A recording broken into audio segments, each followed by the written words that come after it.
రేవంత్ రెడ్డి గారి చేతికి రక్తం ఉన్నది, హైదరాబాద్ సెంట్రల్ యూనివర్సిటీ పిల్లల మీద లాఠీ చార్జ్ చేసిన రక్తం ఒక ఎత్తు అయితే, అక్కడున్న ఏవైతే మూగ జీవులు ఉన్నాయో ఆ జింక రక్తం ఉన్నది. అదే రక్తంతో నువ్వు పోయి గాంధీజీ చెరకుని పట్టుకొని ఫోటోలు ఇస్తున్నావు. నమ్ముతారా?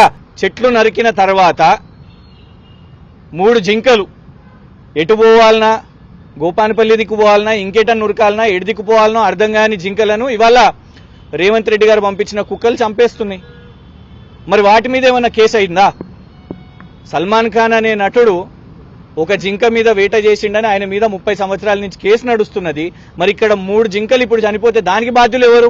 దాని మీద విచారణ జరగాలి కదా. జింకల ఫోటోలు పెడితేనే, జింకలు చనిపోతున్నాయని ఫోటోలు పెడితేనే కేసులు అయితే, మరి జింకలు ఎవరి కారణం వల్ల చనిపోతున్నాయి?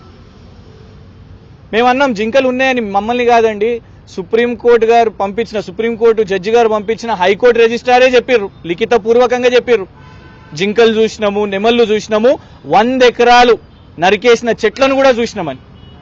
మళ్ళీ ఇంకొక అయ్యో గారు అదే ఎందుకు పెట్టిండ్రు అని అంటే, మరి 10,000 కోట్లు ఐసిఐసిఐ బ్యాంక్ దగ్గరికి వెళ్ళి ఆల్రెడీ తీసుకున్నారు కదా, ధరలను కూడా పెంచి తర్వాత తగ్గించి 75 అని చెప్పి మళ్ళా తర్వాత 52, ఇలా తేడా చూసుకుంటే 10,000 కోట్లు. దీని గురించి చర్చిస్తలేరు.